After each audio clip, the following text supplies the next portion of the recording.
SOP Kegiatan Pengamanan Perkara dan Persidangan.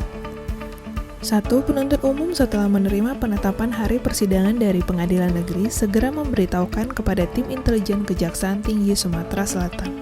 2. Tim pengamanan intelijen menyiapkan surat permintaan bantuan pengawalan dan pengamanan tahanan kepada kepolisian setempat selambat-lambatnya 3 hari sebelum persidangan yang ditandatangani oleh Kepala Kejaksaan Tinggi atau Wakil Kepala Kejaksaan Tinggi. 3. Tim intelijen dibantu oleh petugas kepolisian. Tahanan tetap dikawal dan diawasi oleh pengawal tahanan, dibantu oleh petugas kepolisian serta diwajibkan untuk memakai baju seragam tahanan. Dan selama tahanan berada di ruang tahanan pengadilan, tidak dibenarkan dikunjungi atau dibesuk oleh keluarga maupun kerabat tahanan. 4. Pengawalan dan pengamanan sidang pada setiap tahap dilakukan minimal oleh 2 orang pengawal tahanan dibantu minimal 2 orang petugas kepolisian untuk 1 kali pengangkutan atau 1 mobil tahanan. 5. Dalam keadaan tertentu, personil dan petugas kepolisian dapat ditambah sesuai dengan kebutuhan yang ditetapkan oleh asisten bidang intelijen. 6. Personil wajib dilengkapi alat komunikasi handy-talkie dan atau alat komunikasi lainnya yang berfungsi baik. 7. Apabila tahanan melarikan diri, personil mengupayakan pencarian, penangkapan secara maksimal, dan segera melaporkan kepada Asintel dan KSA serta menghubungi pihak kepolisian terdekat dengan sarana tercepat. 8. Selama masa pengawalan tahanan dari dan kembali ke rutan atau lembaga permasyarakatan, serta pengamanan tahanan selama di ruang gedung pengadilan dan atau gedung kejaksaan, secara melekat petugas intelijen memberi dukungan pengamanan dan penggalangan yang mekanismenya sesuai yang telah diatur dalam SOP intelijen dan SOP terintegrasi dalam penanganan perkara di lingkungan Kejaksaan Republik Indonesia. SOP penangkapan buron tindak pidana. Penyidik yang melakukan penangkapan memberikan 1 lembar surat perintah penangkapan kepada tersangka, terdakwa, dan terpidana. 1 lembar surat perintah penangkapan diberikan kepada keluarga tersangka segera setelah dilakukannya penangkapan terhadap tersangka, terdakwa, ataupun terpidana. Setiap kali melakukan penangkapan harus dibuat berita acara penangkapan sebanyak 7 lembar yang ditandatangani oleh penyidik atau penyelidik yang melakukan penangkapan dan oleh orang yang ditangkap. Sesudah atau sebelum dilakukannya penangkapan, sebaiknya memberitahukan kepada kepala desa atau lingkungan di mana tersangka tersebut akan ditangkap bertempat tinggal atau berdiam. Penangkapan yang dilakukan di luar wilayah hukum suatu kesatuan agar memberitahu atau menghubungi atau dilaksanakan bersama-sama dengan penyidik atau penyelidik pembantu yang ditunjuk oleh kepala kesatuan daerah hukum di mana penangkapan dilakukan. Dalam hal atau usaha untuk mendapatkan izin tidak memungkinkan, sedangkan tersangka tidak akan mau keluar dari dalam rumah dan dikhawatirkan bahwa tersangka akan melarikan diri, maka atas pertimbangan yang layak berdasarkan keadaan, penyelidik, penyidik, atau penyidik pembantu dapat melakukan tindakan lain yaitu memasuki rumah atau tempat tertutup. Apabila perintah tetap tidak diindahkan, maka petugas dengan paksa melakukan penangkapan terhadap tersangka karena telah melawan perintah petugas yang melaksanakan tugas jabatannya yang sah. Dalam melakukan penangkapan, diusahakan agar tersangka tidak meloloskan diri, melakukan perbuatan lain yang tidak diinginkan seperti bunuh diri atau perbuatan yang membahayakan keselamatan petugas sendiri.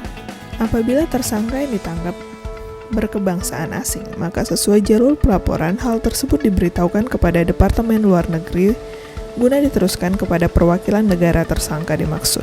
Dalam hal penangkapan terhadap tersangka atau terdakwa dilakukan untuk memenuhi permintaan dari kejaksaan atau hakim, maka tersangka atau terdakwa berikut berita acara penangkapannya diserahkan kepada yang meminta bantuan penangkapan dengan berita acara penyerahan tersangka. Penangkapan terhadap tersangka yang masuk dalam daftar pencarian orang atau DPO, maka penyidik harus melakukan hal-hal sebagai berikut. Pastikan bahwa tersangka yang akan ditangkap merupakan tersangka yang sudah terdaftar dalam daftar pencarian orang atau DPO.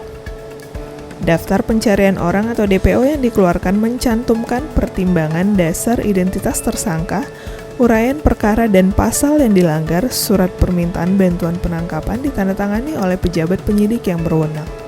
Daftar pencarian orang atau DPO yang mencantumkan pertimbangan dasar, identitas tersangka, uraian perkara dan pasal yang dilanggar, permintaan bantuan penangkapan ditandatangani oleh pejabat penyidik yang berwenang dijadikan sebagai dasar pertimbangan membuat surat perintah penangkapan. Penyidik yang akan melakukan penangkapan dilengkapi dengan surat perintah tugas dan surat perintah penangkapan yang ditandatangani oleh pejabat penyidik yang berwenang. SOP pelaksanaan pengawasan aliran kepercayaan masyarakat.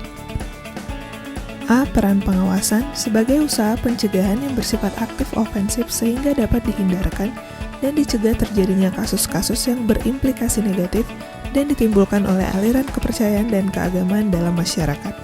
Usaha pencegahan dapat ditempuh secara persuasif, edukatif, yaitu dengan melakukan pengarahan dan bimbingan masyarakat, atau dengan penyuluhan langsung yang bersifat tatap muka serta dengan cara pendekatan lain kepada masyarakat yang bersifat himbauan dan ajakan serta bentuk konsultasi tertentu. B. Tindakan preventif untuk aliran kepercayaan termasuk di dalamnya aliran keagamaan ataupun aliran kebatinan yang dicurigai menyalahgunakan dan atau menodai suatu agama. C. Tindakan represif melakukan kegiatan yang bersifat aktif dengan tindakan represif, yaitu menanggulangi kasus-kasus yang sudah terjadi dengan upaya membatasi atau mengeliminir akibat atau resiko yang timbul. Usaha penanggulangan dapat ditempuh dengan dua cara, yaitu penindakan yang bersifat administratif, yaitu tim pakem bekerja sama dengan instansi terkait lainnya, dan penindakan justisial, yaitu sesuai peraturan perundang-undangan. SOP pelaksanaan pengawasan peredaran barang cetakan. 1. Kasih B menerima informasi yang isinya diduga dapat mengganggu ketentraman dan ketertiban umum, serta melaporkan kepada Asintel dalam waktu 1 hari. Asintel menerima laporan dan menunjuk Satgas Intel untuk membuat telahan intelijen, waktu 3 jam di hari yang sama. 3. Satgas Intel membuat telahan intelijen dan menyerahkan hasilnya kepada Asintel dalam waktu 1 hari. 4. Asintel melaporkan dan menyerahkan hasil telahan kepada Kajati untuk mendapatkan persetujuan penunjukan Satgas Intel guna melaksanakan kegiatan intelijen. Waktu 3 jam di hari yang sama.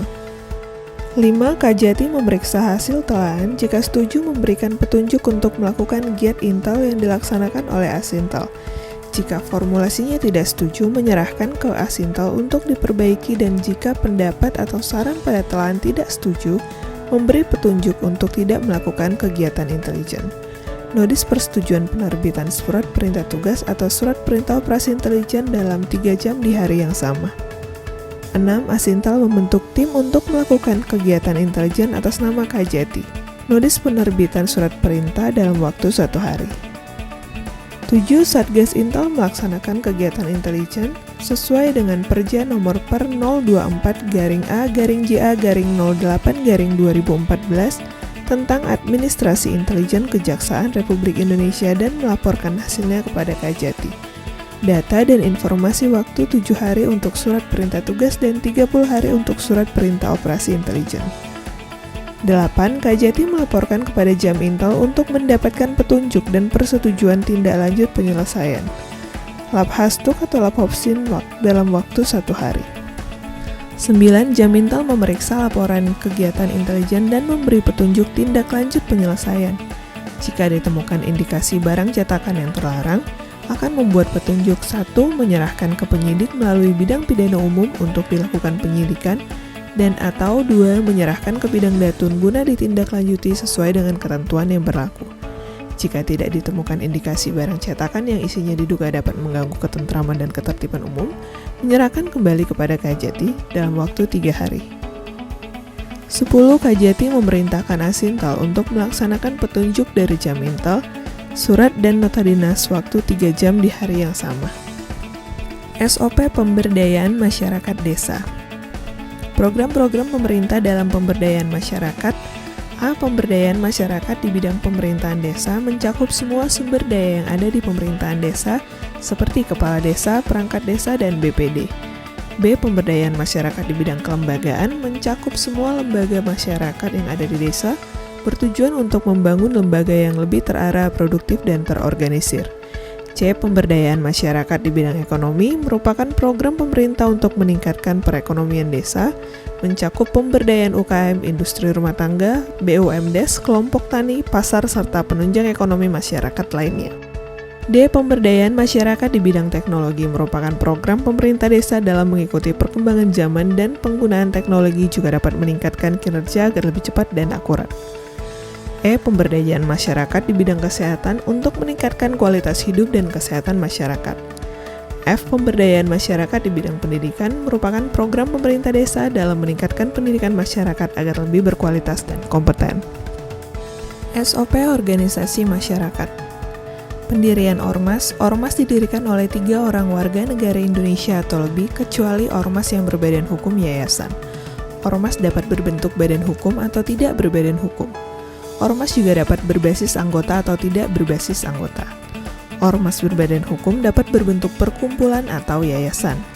Ormas badan hukum perkumpulan memiliki akta pendirian yang dikeluarkan oleh notaris yang memuat AD dan ART, program kerja, sumber pendanaan, surat keterangan domisili, nomor pokok wajib pajak atas nama perkumpulan, surat pernyataan tidak sedang dalam sengketa kepengurusan atau dalam perkara di pengadilan. Pengesahan sebagai badan hukum perkumpulan dilakukan oleh menteri yang menyelenggarakan urusan pemerintahan di bidang hukum dan hak asasi manusia. Pengesahan sebagai badan hukum perkumpulan dilakukan setelah meminta pertimbangan dari instansi terkait. Surat keterangan terdaftar diberikan oleh A. Menteri bagi ormas yang memiliki lingkup nasional, B. Gubernur bagi ormas yang memiliki lingkup provinsi, C. Bupati atau wali kota bagi ormas yang memiliki lingkup kabupaten atau kota. Menteri, gubernur, atau bupati dan wali kota dalam wajib melakukan verifikasi dokumen pendaftaran paling lama 15 hari kerja terhitung sejak diterimanya dokumen pendaftaran. Dalam hal dokumen permohonan belum lengkap, Menteri, Gubernur, atau Bupati dan Wali Kota meminta ormas pemohon untuk melengkapinya dalam waktu paling lambat 15 hari kerja terhitung sejak tanggal penyampaian ketidaklengkapan dokumen permohonan. Dalam hal ormas tidak berbadan hukum yang tidak memenuhi persyaratan untuk diberi surat keterangan terdaftar, dilakukan pendataan sesuai dengan alamat dan domisili. Pendataan ormas dilakukan oleh camat. Pendataan ormas meliputi nama dan alamat organisasi, nama pendiri, tujuan dan kegiatan, serta susunan kepengurusan. Organisasi kepemudaan yang dimaksud merupakan ormas yang berbadan hukum, maka ormas berbadan hukum tersebut dinyatakan terdaftar setelah mendapatkan pengesahan badan hukum. Sebaliknya, jika organisasi kepemudaan tersebut merupakan ormas yang tidak berbadan hukum, maka pendaftarannya dilakukan dengan pemberian surat keterangan terdaftar yang diberikan oleh A. Menteri bagi ormas memiliki lingkup nasional, B. Gubernur bagi ormas yang memiliki lingkup provinsi, C. Bupati dan wali kota bagi ormas yang memiliki lingkup kabupaten atau kota. SOP penanganan laporan pengaduan terkait kinerja seksi B. A. Laporan masuk ke sekretariat, B. Laporan masuk diteruskan kepada Kepala Kejaksaan Tinggi Sumatera Selatan, C. Kepala Kejaksaan Tinggi Sumatera Selatan membuat disposisi asisten bidang intelijen, D. Asisten bidang intelijen meneruskan surat kepada Kepala Seksi B bidang sosial, budaya, dan kemasyarakatan. E. Kepala Seksi B bidang sosial, budaya, dan kemasyarakatan membuat nota dinas ke asisten bidang intelijen. F. Kepala Kejaksaan Tinggi Sumatera Selatan membuat perintah telaah kepada asisten bidang intelijen. G. Asisten bidang intelijen memerintahkan Kepala Seksi B untuk membuat telahan selama 3 hari. H. Kepala Seksi B membuat telahan ke asisten bidang intelijen. I. Asisten bidang intelijen membuat nota dinas kepada Kepala Kejaksaan Tinggi Sumatera Selatan. J. Kepala Kejaksaan Tinggi Sumatera Selatan menerbitkan surat perintah. K. Pelaksanaan audiensi agar diikuti oleh Kepala Seksi B dan kasih di bidang yang menangani. SOP pelaksanaan kegiatan dan operasi intelijen. Setiap pelaksana intelijen mempunyai tugas melaksanakan kegiatan intelijen dengan cara mencari, mendapatkan, memperoleh, mengumpulkan, serta mengolah bahan keterangan dan atau informasi yang berkaitan dengan aspek hukum dalam bidang Ipolexus Budhankam dalam waktu 1 hari. Pelaksana intelijen membuat telahan intelijen atau LIN-22 dalam waktu 2 hari. Telahan intelijen disampaikan kepada pimpinan untuk diberi petunjuk dalam waktu 2 hari. Petunjuk pimpinan dapat diteruskan dalam bentuk operasi intelijen, ditutup atau kegiatan lain. Jika diteruskan, maka dilakukan penerbitan surat perintah tugas atau IN1 dilengkapi dengan ANSAS, IN3, dan ANTUK IN4 segera setelah menerima perintah pimpinan. Jika tidak, diserahkan ke Kejaksaan Negeri sesuai lokus delikti untuk dilakukan operasi intelijen. Selanjutnya, setelah dilakukan penerbitan surat perintah tugas, maka dilaksanakan pelaksanaan surat perintah tugas paling lama 7 hari dan dapat diperpanjang sesuai kebutuhan. Selanjutnya, membuat laporan hasil pelaksanaan tugas atau LIN4 dalam jangka waktu surat perintah tugas. Tindak lanjutnya adalah tahap obslit diserahkan ke instansi lain, dilanjutkan ke tahap obslit. Jika dilanjutkan ke tahap obslit, maka dilakukan penerbitan Surat Perintah Operasi Intelijen IN2 dengan melampirkan Renlit IN6 dan TO IN5 dilengkapi dengan ansas dan antuk, segera setelah menerima perintah pimpinan. Selanjutnya, sprint op diserahkan kepada pelaksana intelijen dalam waktu 1 hari. Selanjutnya, ketua tim melakukan pengarahan atau debriefing kepada pelaksana intelijen dalam waktu 1 hari. Pelaksana intelijen melaksanakan operasi intelijen pool data dan pool bakat dituangkan dalam bentuk laporan hasil operasi intelijen atau LIN5 selama 30 hari. SOP Seksi Pengamanan Pembangunan Strategis. A. Pemohon membuat surat pengamanan pembangunan strategis kepada Kepala Kejaksaan Tinggi melalui Sekretariat. B. KJT membuat disposisi ke Asintel selama 1 hari. C. Asintel membuat disposisi ke Kasih Pengamanan Pembangunan Strategis atau KASID selama 1 hari. D. KASID membuat telaan intelijen terhadap permohonan tersebut. E. Jika KJT sependapat terbit surat perintah tugas atau SP-TUK IN1 untuk melakukan pool data dan pool bakat terhadap permohonan tersebut. F. KASID mengundang pemohon untuk paparan, selanjutnya membuat laporan hasil paparan apakah permohonan tersebut dapat dilakukan pengamanan pembangunan strategis atau tidak. G. Jika disetujui terbit surat perintah pengamanan pembangunan strategis atau IN2. H. Tim pelaksana membuat kertas kerja pelaksanaan pengamanan pembangunan strategis secara berjenjang. SOP Prosedur Permintaan Dukungan Pengamanan Informasi dan Teknologi Intelijen. 1. Surat permohonan dukungan pengamanan informasi yang diterima dari para asisten Kepala Kejaksaan Negeri atau instansi lain diteruskan kepada Kepala Kejaksaan Tinggi. 2. Dukungan pengamanan informasi dapat juga atas inisiatif asisten bidang intelijen dan memerintahkan Kepala Seksi E untuk ditindaklanjuti. 3. Kepala Seksi E menindaklanjuti disposisi dan inisiatif asisten bidang intelijen dengan memerintahkan Kasubsi Paminfo untuk melakukan telahan dan membuat net konsep surat perintah KJT atau Asintel. 4. Kasubsi mempelajari, meneliti, dan mempertimbangkan surat permohonan dukungan pengamanan informasi. 5. Apabila permohonan dukungan pengamanan informasi belum dapat dipertimbangkan, Kasubsi Pengamanan Informasi membuat net konsep surat dinas yang ditujukan kepada pemohon. 6. Pemohon sudah mendapat pemberitahuan mengenai permintaan dukungan pengamanan. 7. Apabila permohonan dukungan pengamanan informasi dapat dipertimbangkan, Kasubsi Pengamanan Informasi berkoordinasi dengan Sandiman untuk melakukan survei dan analisa kebutuhan pengamanan. 8. Kasubsi Paminfo membuat laporan hasil survei dan analisa kebutuhan pengamanan, kemudian diteruskan kepada asisten bidang intelijen melalui Kepala Seksi E dalam waktu paling lama 3 jam pada hari yang sama. 9. Asisten bidang intelijen mengirimkan surat balasan kepada pemohon terhadap hasil survei dan analisa kebutuhan pengamanan paling lama 2 jam. Mekanisme penyelenggaraan Bank Data Intelijen di Kejaksaan Tinggi Sumatera Selatan. 1. Setiap data dan informasi yang diterima dari para kepala seksi, SIMKARI Kejaksaan Negeri, media cetak atau elektronik dan sumber lainnya dikelola oleh pengelola dan pelaksana BDI Kejaksaan Tinggi. 2. Pengelola dan pelaksana meneruskan data dan informasi kepada operator. 3. Operator memasukkan data dan informasi dari pengelola dan pelaksana ke dalam BDI Kejaksaan Tinggi dalam waktu paling lama 1 hari, kecuali data dan informasi memerlukan analisis dalam waktu paling lama 3 hari. 4. Data dan informasi yang dihimpun oleh operator BDI Kejaksaan Tinggi sudah masuk ke dalam sistem aplikasi intelijen yang tersedia. 5. Data dan informasi dilaporkan secara berjenjang kepada Kepala Kejaksaan Tinggi dalam bentuk hard copy atau soft copy. Mekanisme penanganan surat masuk di Kejaksaan Tinggi Sumatera Selatan. 1. Setiap surat baik surat rahasia ataupun biasa dari Kabak TU diterima oleh Sekretariat Asintel atau Protsarin, dicatat dalam buku agenda surat masuk RIN1, selanjutnya disampaikan kepada asisten intelijen. 2. Surat diterima oleh asisten intelijen kemudian didisposisi dan dikembalikan kepada sekretaris atau seksi E. 3. Sekretaris atau seksi E mendistribusikan surat yang telah didisposisi oleh asisten intelijen ke koordinator atau seksi-seksi di bagian asisten intelijen. 4. Koordinator atau kepala seksi mempelajari dan mendisposisi surat kemudian diteruskan ke subseksi terkait atau pegawai yang ditunjuk. 5. Kasubsi atau pegawai yang ditunjuk menerima surat mengadministrasikan dan melaksanakan disposisi pimpinan.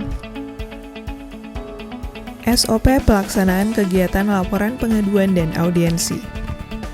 A. Laporan masuk ke sekretariat.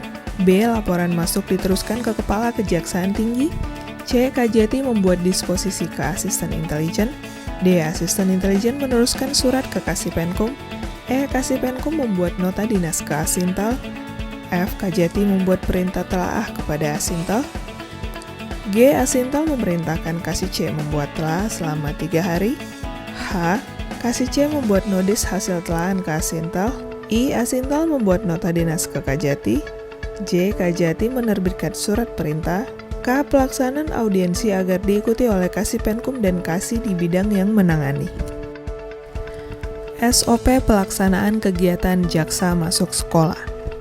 A. Pemohon membuat surat permintaan jaksa masuk sekolah ke Kajati melalui sekretariat. B. Kajati membuat disposisi ke Asintel selama 1 hari. C. Asintel membuat disposisi ke Kasipenkum selama 1 hari. D. Kasipenkum menyusun jadwal pelaksanaan dan menunjuk jaksa untuk melaksanakan kegiatan jaksa masuk sekolah selama 3 hari.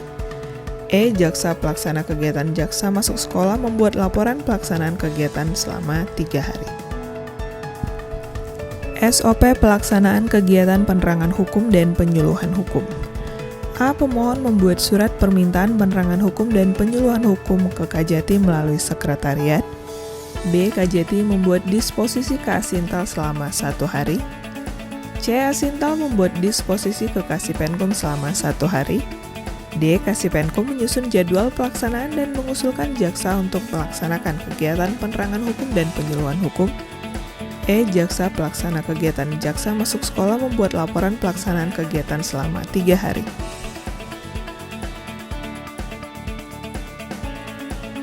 SOP pelaksanaan kegiatan jaksa sahabat guru. A. Pemohon membuat surat perintah penerangan hukum dan penyuluhan hukum ke Kajati melalui sekretariat. B. Kajati membuat disposisi ke Asintel selama 1 hari.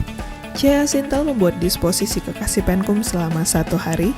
D. Kasipenkum menyusun jadwal pelaksanaan dan mengusulkan jaksa untuk melaksanakan kegiatan penerangan hukum dan penyuluhan hukum.